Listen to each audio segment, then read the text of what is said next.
Holistic pet health coach, and with me today is Dana Brigman, a recently certified holistic pet health coach and the owner and operator of Well Oiled Canine. And for those of you that do not know Dana, she has been in the dog business, so to speak, for 11 years, starting as an expert in training dogs, specializing in complex behavioral issues, of which there are unfortunately way too many. And she's also certified in animal aromatherapy, reiki, nutrition, homeopathy, and constantly learning how to enhance natural wellness. Her mission is for dogs to eat better, feel better, and live longer, happier, and healthier lives. And she really enjoys digging into complex problems and helping pet parents find solutions. So, Dana, welcome. I'm so delighted you're here. You have been a blast getting to know in the coaching calls we've done together.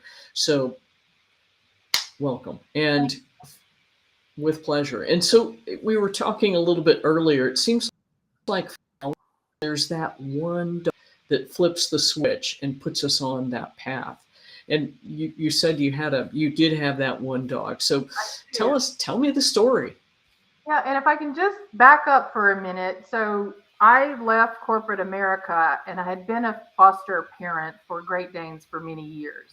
And when I left corporate America after a 21-year career, it's like, what am I going to do with my time? I wasn't ready to do nothing.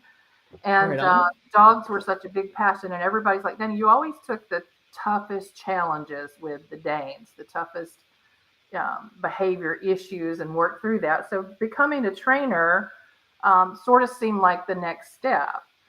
But as I started working through training, I came across so many really deep rooted behavioral issues, trauma, abuse, neglect. And these dogs had so much emotional baggage that there was a time that I was of the opinion you could train away anything, until I met a dog that I couldn't do that for. And then I met another, and it started sending me down this path of nutrition and natural wellness and the things that would help release those emotions, but also make the gut and the brain feel better and all of that. So that set me down this journey. And what really flipped the bits on nutrition and this notion of Chinese medicine for me was a little dog named Bentley, who went through puppy preschool, who went through group class, private one-on-one lessons, and learned absolutely nothing. Wow. Nothing. Couldn't keep it in here. Couldn't retain it. And so I really thought it was a parental problem. It was a guardian problem, not being consistent in the follow through. And I said, send me this little dog. So I brought him to my house to do a 2-week stay with me and let me figure out what was going on. And nothing. I couldn't do anything with this little guy. And so in the back of my head was a workshop that I had attended a couple of years earlier, where they were talking a little bit about the effects of nutrition on behavior. And I went and found that notebook, and I was looking at a list of something that was to help identify whether the dog was a hot dog or a cool dog. And this little Bentley checked every box for being snippy, hard to learn, over aroused, over adrenal, all the things. And at that time, I did not ask my training clients, what did you feed your dog? But I called the owner and she said, he eats venison. The hottest protein. The hottest protein. And so then I'm like, well, whoa, wait a second. And so not knowing a lot of depth at that time, I said, are you open to going to see a holistic veterinarian who does Chinese medicine and see if I'm right? And she was, because there was no other option for this little guy. He was just a nightmare. Yeah. And she drove 2 hours to the nearest holistic vet, who confirmed that he was indeed on fire. And we wound up changing his food. She did not make the change to a fresh food diet, but she did change from venison to white fish. And I kid you not, within about a week, training turned on. All the stuff that this little dog had learned, he was doing, and he was so much calmer, happier, and more joyful to be around that I'm like, okay, there is magic to this. I don't know what it is yet, but there's magic here, and I'm off to learn more. Right So, on. yeah, so now every client that I get with aggression, anxiety, trauma, any of that kind of stuff, nutrition is step one. And right. So so actually I was doing some research for a presentation I'll be doing in San Diego because we always say attribute let food be thy medicine and Mhm. medicine be thy food to Hippocrates. And what he actually said was food can be good, or and then I'm paraphrasing, food can be good or food can be bad, but good and bad are relative. And Mhm. so what he meant is you have to figure out what works for you. And this whole thing of categorizing one thing as bad um, is just kind of crazy. Yeah, But that's astonishing. And that's the only change is what he was eating and that's right. literally shifted to a more cooling diet. That's And correct. then and so it sounds like he knew things in there, he just couldn't process them and bring them out. Is Exactly. that He fair? was too, in my opinion, too adrenalized, too I'm here and I'm there and oh my God, look a squirrel and he was everywhere Squirrel. but Yeah. focused. And when we took away some of that inflammation, he was able to focus and do more of what we were asking him to do. And that couldn't possibly have any relationship to children that eat a highly processed diet and have to be on Ritalin to sit still in class, could Right. it? No, Yeah. of course not. And I, Yeah. to this day, I walk into client appointments and the dog is bouncing off the walls, and I'm like, what do they eat? And I liken it to a kid who has too much candy when these highly carbohydrate laden diets are what they're feeding this dog. And I'm like, let's change the food. And what does a trainer know about nutrition? Is kind of what I was bumping up against for a really long Right. time. So that's when I went down the path of becoming certified in nutrition, and then I found you. And so all of that helps add a little more credibility to me being able to have those conversations. But nothing adds credibility like them seeing it work, them Amen seeing to that. change. Yeah. Yeah. Yeah. Like the saying goes, the proof is literally in the pudding, so to Yes. speak. Mm-hmm. But I mean, you've added a really interesting mix of things. So aromatherapy, essential oils, is that Mm-hmm. I mean, aromatherapy is a bit different as well. Do you use Right. other components other than essential oils there? In the aromatherapy side of things, no, not really. I kind of got introduced to essential oils through a family member years ago, and I thought, oh Lord, this is snake oil. I Yeah, mean, I really did because and then it talking worked. about they started talking about the plague and grave robbing and all that kind of stuff, and I'm like, oh Lord, what are y'all trying to sell me? But another situation came about where I had a client that called me sometime after their training was complete, and the dog had been attacked by a pack of off leash dogs Ooh, with the husband who was also attacked by in this incident. So the family was filled with trauma. The female in the family, she was just beside herself that the dog and the husband had all this trauma. And so that's the point I started really looking for things to do something with the emotional roots. And I went back to my first reference book on essential oils because I'm like, I know nothing. I didn't know anything about it other than it was snake oil. or and thieves oil. and I Yeah, started digging in a little bit more and really started to see some pretty profound results in case after case. And my trainer peers were like, Dana, that's it's a placebo effect. You just think that stuff is working, right? And so I let it go for a little while, and then I would have another case, and I'm like, I'm bringing back out my oils, and again, see some pretty profound results when I can do some emotional release work or some harmonizing work and things that just really tap into that limbic system. right on. And I mean, you're doing Reiki, you're doing a whole host of things that complement there as well, because, on the human side, epigenetically, we know that men whose grandmothers had a traumatic childhood or young life end up with panic and anxiety and all of this stuff for just no clear reason. And what happens is grandma's trauma literally is being passed genetically down to grandson and Mhm. probably also granddaughter as well, but evidently the effect is more pronounced in men. But that has to be happening to our dogs. Right. I mean, if you think about two generations of dogs back, where did these guys come from?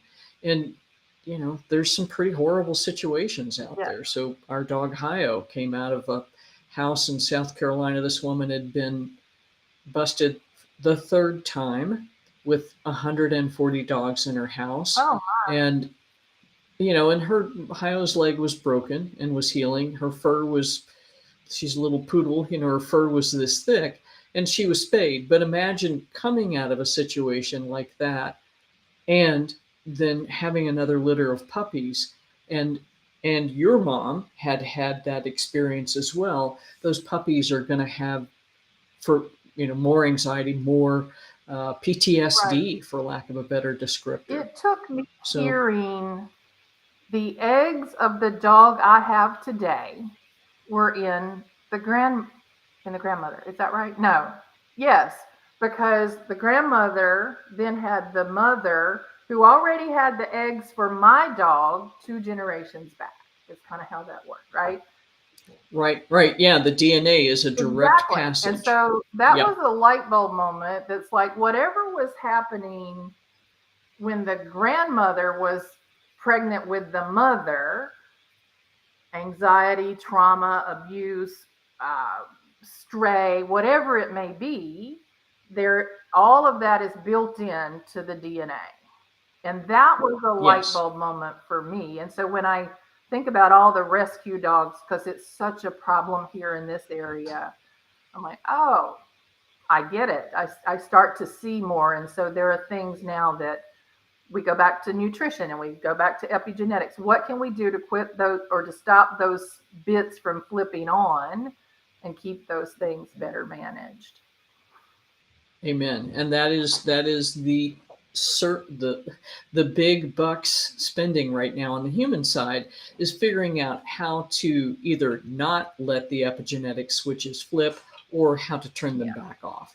And everything you just mentioned is the yeah, way: exercise, nutrition, keeping your mind sharp. All of those things are crucially right. important to changing how your genes are It is expressed. just very So, hard to get that message to the pet parent today, right? Again, it's like, but Dana, you're just a dog trainer, or but my vet said, or but the rescue group said, and so there's a lot of having to educate, and sometimes the receiver is not ready to receive it.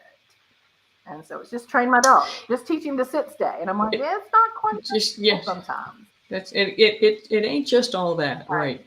And that's the thing. I mean, ultimately, what that means is that now you, the pet parent, it's sort of a double-edged sword, right? Because you, the pet parent, actually do have some control over how your pet behaves, and you have some tools you can use. mm-hmm, The tough part is that it takes a lot more effort, right, and getting the bag of food, like you were speaking of with that first dog Bentley. You got the perfect example. You just switch the bag of food and things miraculously change. Unfortunately, that doesn't work so well right, anymore because so many of the bags of food are not right, good, and end up having processed stuff. We had better options 10 years ago, and then unfortunately most of those companies got sold right. to others. Yeah, cool. So that's right on. I mean, you're a doing it. So, and you've also got. Let me drop your website here. So, if you want to get in touch with Dana, she is indeed more than just a dog trainer. She is she is a certified holistic pet health coach. She's sort of our resident expert in essential oils and aromatherapy. And then you've also got a Facebook group, which is fantastic. And I don't have a direct link to that, but I'll drop the name in here as well. But it's great that you've got these resources available for people, and you can also work with them kind of one on one to help work through Mm-hmm. issues. Because I mean, if you're out in the middle of Wichita, Kansas, you may not actually. Wichita is a pretty big city, but out in the middle of somewhere in the rural area, you may not have a resource that's closer than 2 hours Well, away, or yeah. and that may or may not be Well, and possible, right? now I am on the I'm just a little too. So I used to live in Charlotte, which was very metropolitan, right? And Right. now I'm in South Carolina in the North Myrtle Beach area. So Wilmington's not that far. Charleston's not terribly far. But I'll just give you an example. My vet, I drive about 45 minutes to see. He's a holistic guy, does lots of acupuncture, laser therapy, homeopathy, those kinds of things. But I couldn't get in to see him recently. He's like, it's going to be like 2 weeks from Tuesday. And so I'm hearing clients also say they're calling locally, and it's like we're down, we're missing vets, there's a shortage, and we all see this on the internet about the coming shortage of veterinarians. So It ain't coming, it's here. exactly. So proximity to a big city is not the only problem. It's being able to get in or to find Yeah. somebody that is more holistic minded. And so I don't want to bash any veterinarians. We need them for a whole lot of things, but I do hope people will open their minds and their hearts a little bit to the possibility that somebody like me who's learning and has mentorship from you and really studies this can offer them a lot of guidance beyond just the diagnostic need and that sort of thing. And sometimes our traditional vets, God bless them, they don't tell us the things we really need to know. And to be fair, I mean, I'm grateful not to be in private practice right now, in brick and mortar practice, because it's just ludicrous. How can you possibly support somebody with a pet that's got complex issues in 6 minutes? It's just Right. not. And it ain't happening. Yeah. And so this was a big issue on the human side, and that's where the pet health coach industry sort of arose out of. Part of it was to start with as an education piece for the practice, and then health coaches became their own um, profession. And that's my goal: is that we have a terrible shortage of care right now. By 2030, it's estimated that we will be 25,000 veterinarians short of what is needed to serve the projected growth of pet parents, of pets in in our households. And so it ain't going to get no better. And unfortunately, the profession is very slow to change. And so adding in another uh, paraprofessional group, or sort of a Mm. different professional designation, is going to be somewhere between 10 and 20 years before it happens. They've been Right. talking about adding a PA type practitioner for a decade now, and absolutely zero has happened. Oh, wow. So I mean, it is going to be absolutely essential. And the other thing is, too, is that, my colleagues and I were trained on nutrition by Hills and Royal Canin and the like. And so our understanding of using nutrition from a functional medicine perspective is about this much. I Um, saw I saw a news article yesterday that was one of those, that it shows up on Google when you Google and news articles show up, but it was written by a veterinarian and it was about what you need to know about nutrition for your dog. Well, it wasn't about nutrition. It was how many calories is your dog eating? Is he overweight? It was not about is food helping or hurting his well-being. It was right. calories. And I'm like, wait a minute. That alone should tell us there's a disconnect. And this is the problem, too. I mean, AFCO, the American Association of Feed Control Officials, whoever that is the organization that's responsible for determining what the ranges are for specific Mhm. nutrients, but they don't have a recommended daily allowance other than specific ratio for calcium and phosphorus. So the deal is that if the bag of food says you should feed your golden retriever 4.5 cups a day, but at 4.5 cups a day, your golden retriever gets fat, then what are you going to do? You're going to cut the volume of food back, right? And then guess what's happened? You've actually diminished the amount of nutrients that your dog is eating Right. by whatever percentage you've cut the calories back from. So this is a cause of DCM that's being floated by Steve Brown, Karen Becker, and Susan Thixton, amongst others. And I totally believe it. The way we provide nutrients to pets based on a caloric basis instead of what that pet needs Right. is asinine, absolutely asinine. So Well, that's if we I got to could just change make it. a plug for the pet health coaching program, it's phenomenal. Um, I was hesitant at first because I thought, I don't know, you know. And then you kept popping up.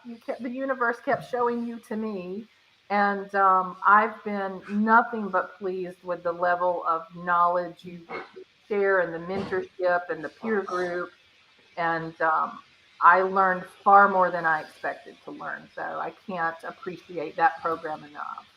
Well, and thank you for that. And that's the thing is it is approved for 40 hours of continuing education for veterinarians and vet tech. So Mhm. this is not your weekend course No, where you just sort of no, it really is quite in depth. And part of the graduation process is actually doing two consultations so that you can show us you know what to do with the information and how to apply it.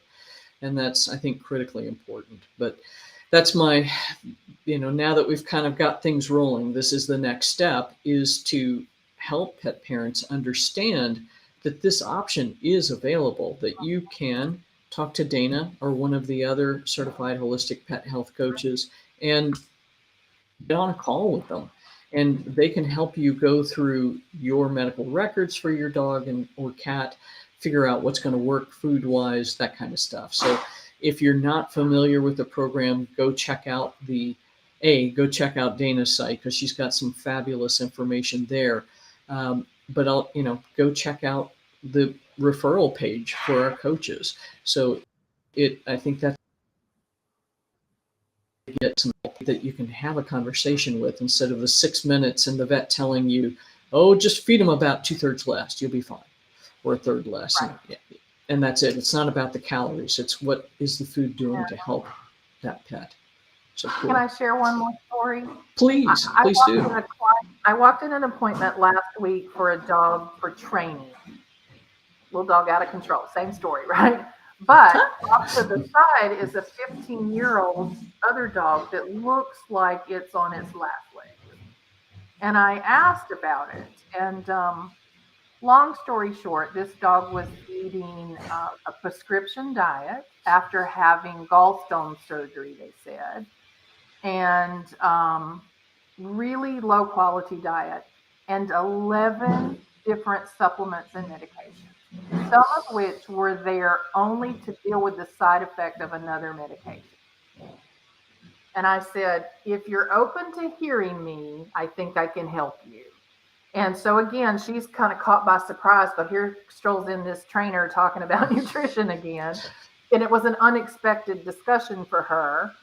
However, I went based on the crock pet diet. We could not obviously get her the supplements quick enough, but I said, you got to stop sending some of this stuff in. A couple days later, she called me. She's like, guess who's feeling better? And it was just because we stopped the madness. We stopped the stuff. And so the supplements are on order and she's moving forward with the real protocol. But a subtle change made this dog feel better quickly. And so it is powerful how effective nutrition can be. That is so awesome. And I just there's one patient that I remember that I really regret not having before uh, pictures of. But the same thing, this dog was 14. He'd been on some prescription food for, I don't remember what, for years. And his coat was grayed out and dry, and he just looked lifeless. And my client agreed to start home cooking for him. The dog came back in 2 weeks for another acupuncture session. It was like a totally different dog. Mm-hmm. And but just by adding real food, I mean, is it really that simple? Yeah. And just Yeah. last week, I could go on and I'll stop after this one, I promise. But another client called me. She has also a senior, very small little white fluffy. And we changed her to the crock pet diet, or we changed, his name is Baby Boo. And we changed him to the crock pet diet to get rid of some allergy type symptoms. And he just wasn't feeling optimal. And so he's a little bit itchy, he's a little bit slowing down. She messaged me last week and she said, I have my baby back. Now I Oh, think that's of the awesome. Applebee's commercial, right? But she said, he's back. He's active. He's vocal. Where he had resigned himself to just sort of being recluse in the house, he's active and playful with the other dog again. She said, I can't appreciate this enough. And it's a food change. That's all we did. Can it really be that simple? It But can in some but cases. yeah, it is. I mean, it won't solve everything, but it Right. goes a long way to solving a lot of problems. So that is so awesome. Cool. I appreciate you sharing those stories. And that's the thing is that, you just finished the program, so you started what, 4 months ago or something like this? I finished the end of July. So Okay. whatever 16 weeks prior to that was.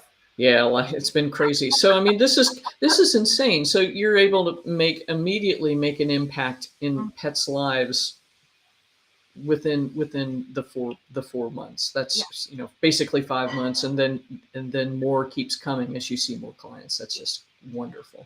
Mhm.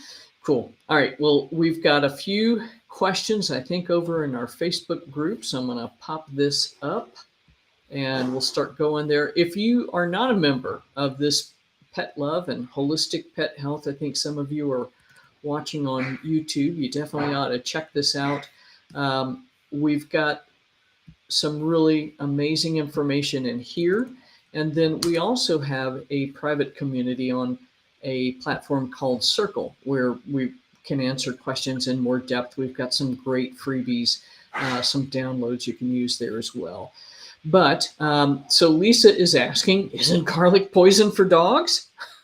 And so, what do you think, Dana? Is it poisonous? If I Is it gave going them mountains of garlic, it might be, but in reasonable doses, as we put like a teaspoon in the crock pot recipe. And so, no, that is not going to be toxic or poisonous in any way.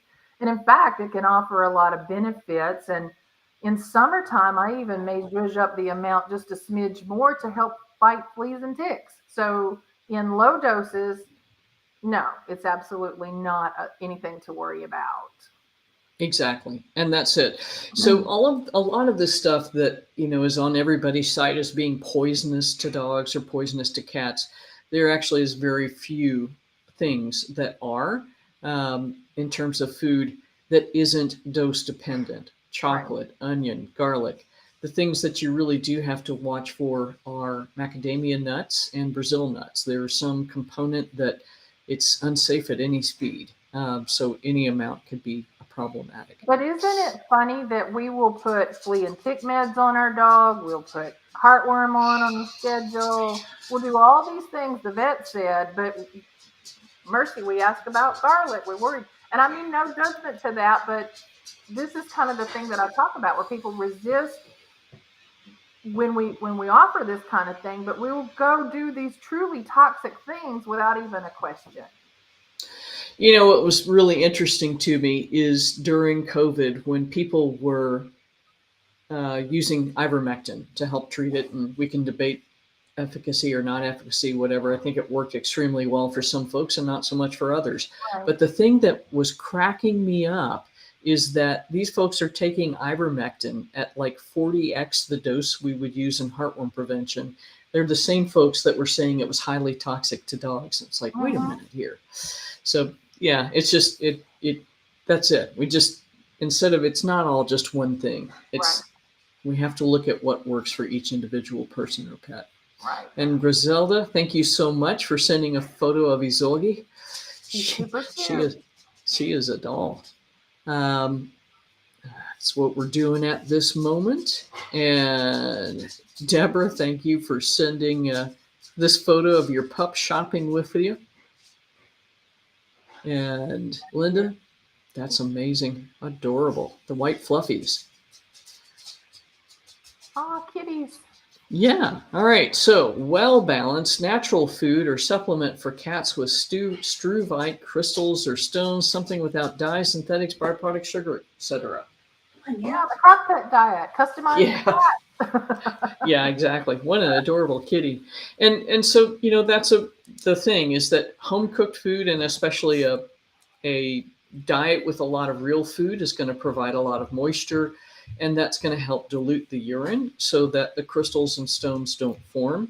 Um, that way, and then what you would need to do is adjust the pH based on where the urine pH is at once you've been feeding the diet, and then what type of crystal that the cat had in the past. But Mhm. often for kitties, if we just get them on fresh food, that really does stop a lot of the lower urinary tract disease.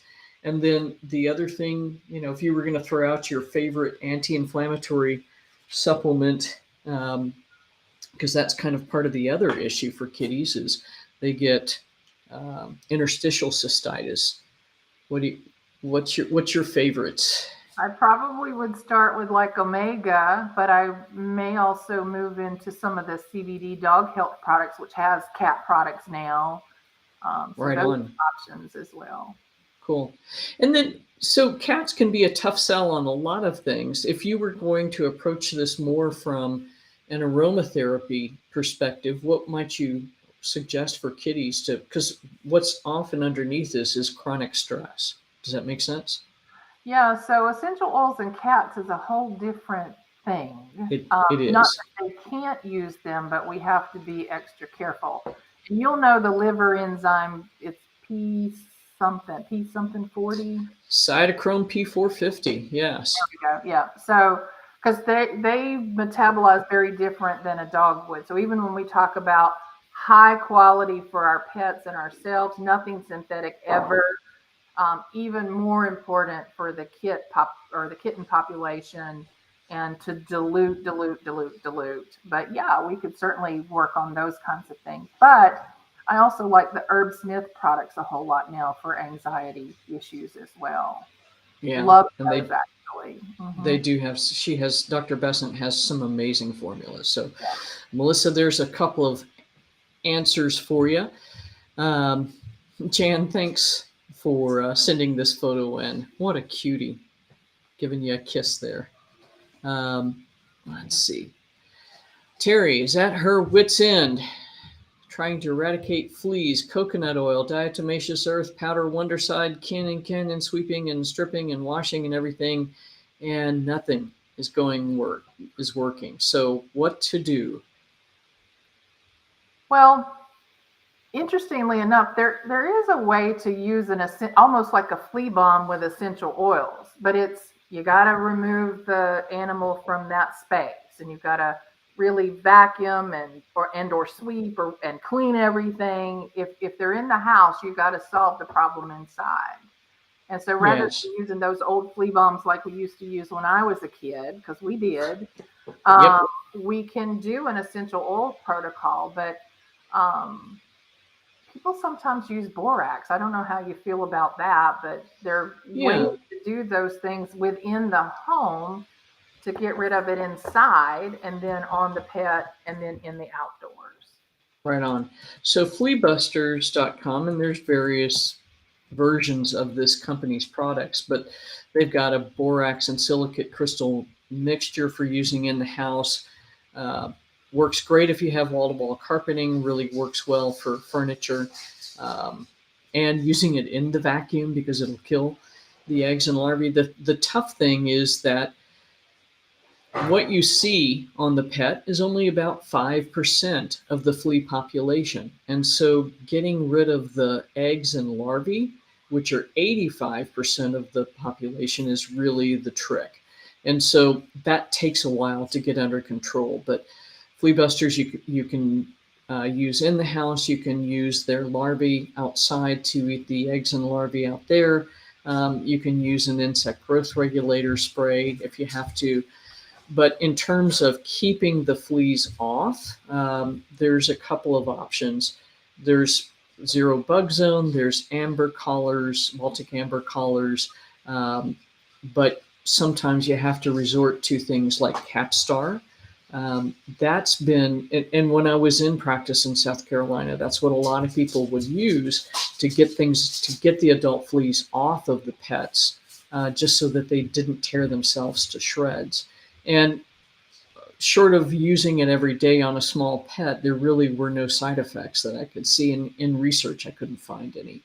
If you really, really, really got a problem and you need to use some sort of a pesticide, I would use something topical, just because it's, we don't like to use it, but if you got to do it to get it back under control, that's sort of the path of least harm. The oral stuff like NexGard, Bravecto, absolutely not, ever. Right.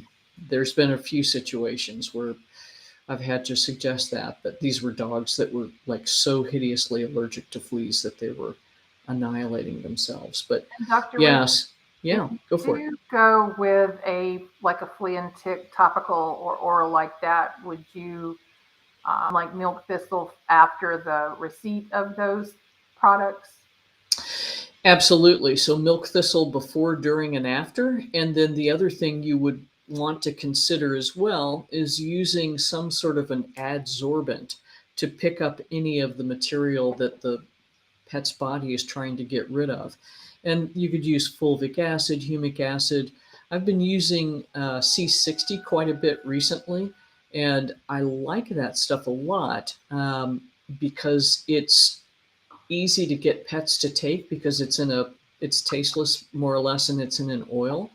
But what it does is adsorb the material, suck it inside of this ball-shaped carbon molecule, and then there's hydrogen ions inside that destroy that yuck we don't want floating around in there. And then once that's been broken down, then the C60 can keep working.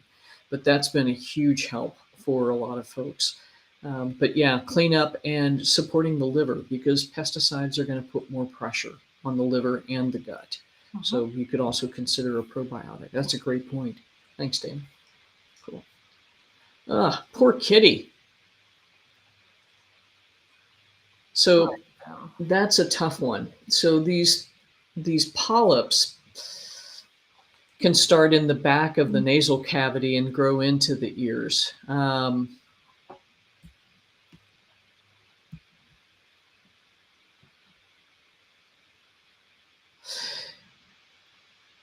So thuja is not going to be very helpful here. It's a great thing to use like post-vaccination for detox, but this is really where you need something that's going to shrink down the inflammation in the ear. And a lot of times what happens is, because that ear canal is kind of L-shaped, let me just shut this for a second. So if we've got an L-shaped ear canal and these polyps are growing up from the inside the ear, then stuff gets trapped in here. And so that's part of why you see such a big problem. So there's a couple of things you could try. Unfortunately, many of these kitties end up going to surgery to get this stuff cleaned out. But um, treating with anything you can use to keep the ear clean that the cat will tolerate. And then the other thing we've really been recommending are pulsed electromagnetic frequency devices. So there is, so this is what it will help do, is to reduce inflammation, reduce swelling, and also to some degree reduce the infection that's present underneath all of that. So I don't know that it will be, one of a home run, but I think it's one of the things that you can do that will create some relief. So we've been using a CC loops, And they're nice because of the size, and it's easy to just sort of put it under the cat. And then, honestly, there is a company called petspimp.com, and actually, we are going to bring their products on board. It's a mat, so it's a lot less expensive than the Assisi mats, and they're 25 times stronger. And then you can kind of make some adjustments about how to use it. But for a cat, that's probably going to be the easiest thing, because all he has to do is lay there to get the treatment. And then you can repeat the treatment multiple times a day to help reduce the inflammation and discomfort. But poor Buddy, because that's really a problem. So what this is sadly a classic picture of Horner syndrome, where the third eyelid has come up and is covering most of the eye, and that's partly because of the trigeminal nerve, or the nerve that innervates the face, has been impacted here. And Carla, good for you for taking in the disabled pets and helping them out, especially the blind tree frog. That's amazing. So I hope that's helpful. But yeah, that's so tough, and he's such a handsome guy too. Uh, Double, and Dana, you popped in on this one. Yeah, exactly. So vaccine detox, so thuja, milk thistle to help clear things out. And this is where I would use thuja for an extended period of time. So Renee, hopefully you reached out and she can get you some more And detailed information. in Yeah, there, Dr. Ruth, I added a link to your page that talks about vaccine detox with the omega and the thuja and the milk thistle and all those things. So you have a really great blog article about that. cool. Yeah. And it's tough. Others are in there talking about titers, and I think that's awesome. Rabies is a little problematic. And the reason is that if you get rabies, it's like you've got a 99.9% chance of dying. But, I was doing some research on that today too, and it's crazy. Back in the 30s and 40s, there were something like 10,000 human cases a year in the US, and now there's maybe 10, 15. So, we can discuss the merits of vaccines, and I guarantee we are over vaccinating our pets. But this has helped really control this disease. Now, there are titers available. You do have to make sure your vet's comfortable with that, because even though there's information that says yes from the rabies challenge study that says yes, probably pets are protected lifetime because of the both the innate and the uh, the immune system, where you produce an antibody. It's a legal issue, kind of back and forth. And Lisa, thank you for introducing us to Chance. Great. So doing a lot of raw fed, working on a cruciate. So that's awesome. That's another situation where a pulsed electromagnetic frequency device could be super helpful.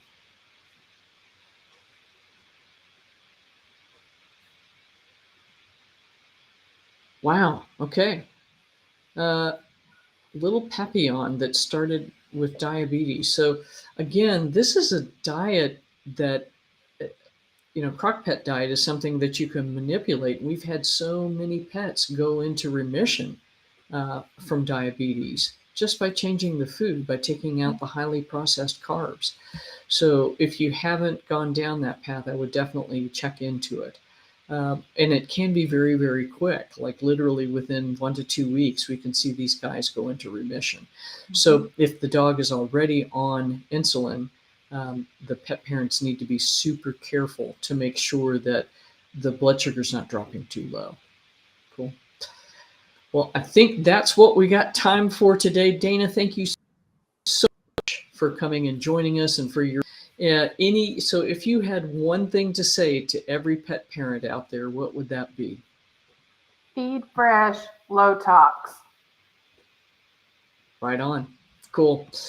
All right, y'all, we will see you next week. I will be traveling, but Michael Daly and friends will be in to answer your questions. Keep the info going. Come check us out on Circle. Again, we've got tons of free downloads there, including my vaccination protocol, several holistic health protocols. It's there for the asking. Take good care. We'll see you next Thank week. you. Thank you Thank so much. you.